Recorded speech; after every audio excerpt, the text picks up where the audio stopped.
नमस्कार, मैं हूं आपके साथ मयंक। आज 11 अप्रैल है और ईरान और अमेरिका के बीच इस्लामाबाद में बातचीत हो रही है। लेकिन इसी बीच बड़ी खबर है इजराइल से। इजराइल के 4 शहरों में भयंकर हमले हुए हैं, जबरदस्त हमले किए हैं और हिजबुल्लाह ने लिया है बड़ा बदला। देखिए, कल आईडीएफ ने जिस तरह से हमले किए लेबनान में, बेरूत में और दक्षिणी लेबनान में हिजबुल्लाह के कई ठिकानों को निशाना बनाया गया। उसके बाद पिछले कुछ घंटों के अंदर हिजबुल्लाह की तरफ से बड़ा अटैक हुआ है इजराइल में। हाइफा में, साफेद में, किरियत शिमोना में और गैलीली, इन 4 इलाकों में ड्रोन्स और मिसाइल्स और रॉकेट से हमले किए गए। हाइफा की बात करें, हाइफा में इजराइल के नेवी बेस के ठीक ऊपर एक बैलिस्टिक मिसाइल गिरी है। देखिए, ये मिसाइल ने हिट किया बेस को।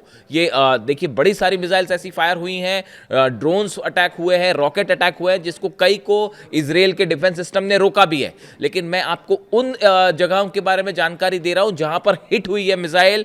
बताया जा रहा है हाइफा में इजराइल के नेवी बेस के ऊपर एक हाइपरसोनिक मिसाइल से अटैक हुआ, जिसने नेवी बेस को हिट किया है। यह हाइफा का हाल है। आप देखिए, साफेद से तस्वीरें सामने आई हैं। यहां पे कई जगह पर रॉकेट्स गिरे हैं और एक बिल्डिंग पर भी रॉकेट गिरने की तस्वीर आई है जिसमें आग लग जाती है। इसके अलावा किरियत शिमोना में भयंकर अटैक हुए हैं। किरियत शिमोना में कई जगह सड़कों पर, बीच में जो है वो गड्ढे हो गए हैं। आग की तस्वीरें आई हैं, कई गाड़ियां तबाह हुई हैं। जो 300 से 400 लोगों का कत्ल किया गया लेबनान में, उससे हिजबुल्लाह बेहद नाराज, बेहद गुस्से में और लगातार जो है हमले हो रहे हैं। इसी तरह गैलीली में भी जो है वो तबाही की खबरें आ रही हैं। गैलीली को भी निशाना बनाया गया है। यानी 4 जगह ऐसी हैं इजराइल की जहां लगातार पूरी रात हमले होते रहे।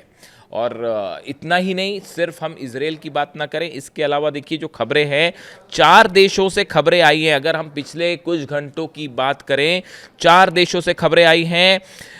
बहरीन में देखिए, बड़ी हैरान करने वाली बात है, बहरीन में भी धमाकों की खबरें आई हैं। हालांकि ईरान की तरफ से, आईआरजीसी की तरफ से बयान आया है कि बहरीन में जो हमला हुआ है उसमें ईरान का हाथ नहीं है और आईआरजीसी ने हमला नहीं किया और ये फॉल्स फ्लैग ऑपरेशन भी हो सकता है। यानी कि जो बातचीत हो रही है उसको डिरेल करने की कोशिश हो सकती है, ईरान का ये कहना है। लेकिन बहरीन में अटैक हुआ है, बहरीन में जो है वो आग की तस्वीरें सामने आई है। इसके अलावा कुवैत में ड्रोन अटैक हुए हैं। कुवैत में अमेरिका का जो बेस है उसके पास ड्रोन अटैक की खबरें आई हैं। वहीं आप देखिए, उत्तरी तेहरान में भी कई जगह धमाके हुए हैं। यानी भले सीज फायर हो, लेकिन ये धमाके वाला सिलसिला जो है लगातार जारी है और लेबनान पर हमले जारी ही हैं। यानी आप देखिए, कई जगह जो है वो अब भी लगातार हमले जारी है और इस्लामाबाद में बातचीत हो रही है। यानी हालात ऐसे हैं कि किसी भी पल एक बड़ी जंग की शुरुआत हो सकती है। अब हम एक बार आते हैं बातचीत को लेकर। आपने तस्वीरें देखी, ईरान का डेलीगेशन जो है वो इस्लामाबाद पहुंचा। कालीबाफ और अब्बास अराक्ची साहब दोनों मौजूद थे।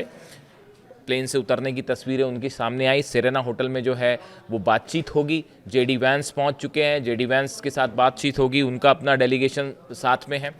लेकिन इस समय जो खबर आ रही है इस्लामाबाद से, जो अंदर की कुछ खबरें हैं, देखिए, जंग की सूरत में अब किसी को, जहां तक जंग का सवाल था, किसी के मन में अब ये डाउट नहीं है।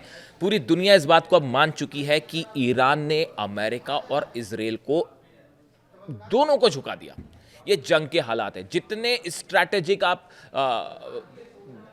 एम्स देख लीजिए, ईरान ने सब के सब पूरे किए और किसी भी उद्देश्य में अमेरिका जो है वो सफल नहीं हो पाया। वो आप सब जानते ही हैं, पूरे बेस तबाह है और जो है हॉर्मूज पर कब्जा है, सब कुछ है, ये आप जान रहे हो, पुरानी बात हो गई। अब देखिए, इस बातचीत में भी अब विदेश नीति के स्तर पर भी ईरान की बहुत बड़ी जीत हुई है इस्लामाबाद में। अब आप पूछेंगे कैसे हुई है। ईरान ने बातचीत के लिए बड़ी साफ शर्त रख दी। पहली बात यह कहा कि ईरान की जितनी संपत्ति फ्रीज की गई है उसको रिलीज किया जाए। देखिए, इस समय एक बड़ा उद्देश्य यह भी है कि ईरान में जो तबाही हुई है उसके बाद वहां पे लोग बड़ी मुश्किल हालात में हैं, उनको राहत मिलनी चाहिए। ईरान में तेजी से हालात सामान्य करने हैं, ये बड़ा एम है ईरान का। उस लिहाज से ईरान की जो संपत्ति है, एसेट्स हैं जो कि फ्रीज किए हुए हैं, उनको डिफ्रीज किया जाए, उसको रिलीज किया जाए। इस चीज के लिए अमेरिका तैयार हो गया है। अमेरिका ने ये शर्त मान ली है। ये खबर अभी अभी आई है। देखिए, आज मैं वीडियो सुबह जल्दी अपलोड करता हूं, आज थोड़ा लेट किया मैंने, क्योंकि मैं इंतजार कर रहा था पुख्ता जानकारी आपके पास आए फिर आगे बढ़ा जाए। तो देखिए, ये है मामला कि अमेरिका इस बात के लिए राजी हो गया कि साहब हम आपकी संपत्ति जो है वो रिलीज कर देंगे। दूसरी चीज, ईरान अड़ गया, जब तक लेबनान में सीज फायर नहीं होगा तब तक हम जो है वो बातचीत नहीं करेंगे। इसको लेकर देखिए, अभी जो नए डेवलपमेंट है उसके मुताबिक इजराइल और लेबनान के बीच में मंगलवार से सीज फायर को लेकर बातचीत शुरू होगी। हालांकि ये मुद्दा वही है, अब नेतन्याहू अपने हिसाब से चीज़ों को तोड़ मरोड़ के और अमेरिका के दबाव में चीज़ें करने की कोशिश है, लेकिन ईरान इस बात के लिए अड़ गया है कि पहले आप लेबनान से सीज फायर करिए तभी बातचीत होगी।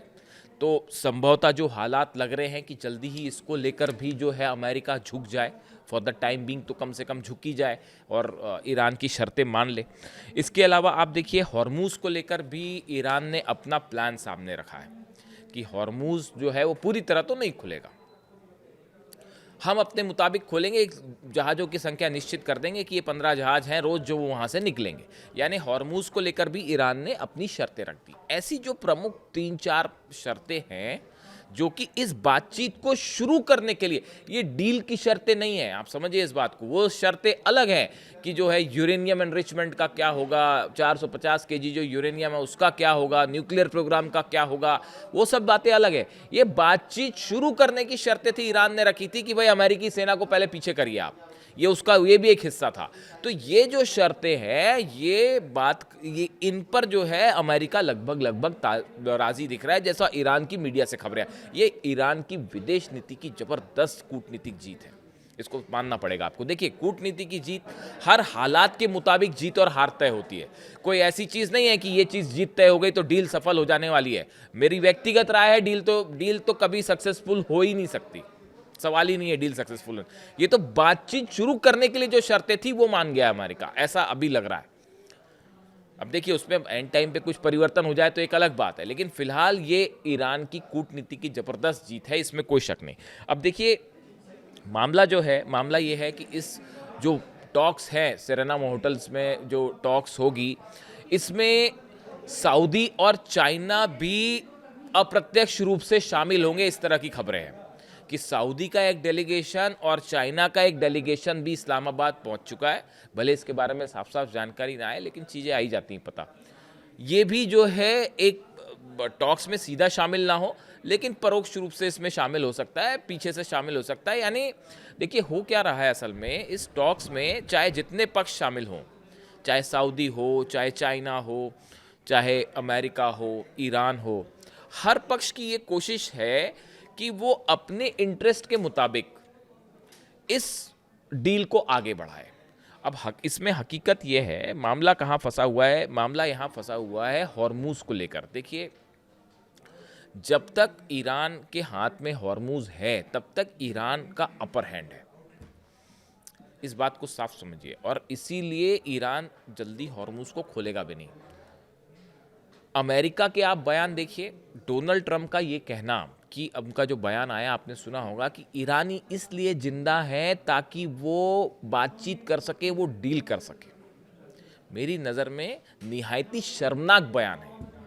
ये बयान अभी भी ये बताता है कि अभी भी अमेरिका के राष्ट्रपति ये बात नहीं समझ पाए कि ईरान को डरा धमका कर तो आप नहीं झुका सकते, और ये बात जब तक अमेरिका नहीं समझेगा तब तक किसी तरह की डील नहीं हो सकती। हर कदम पे झूठ, हर कदम पर धोखा।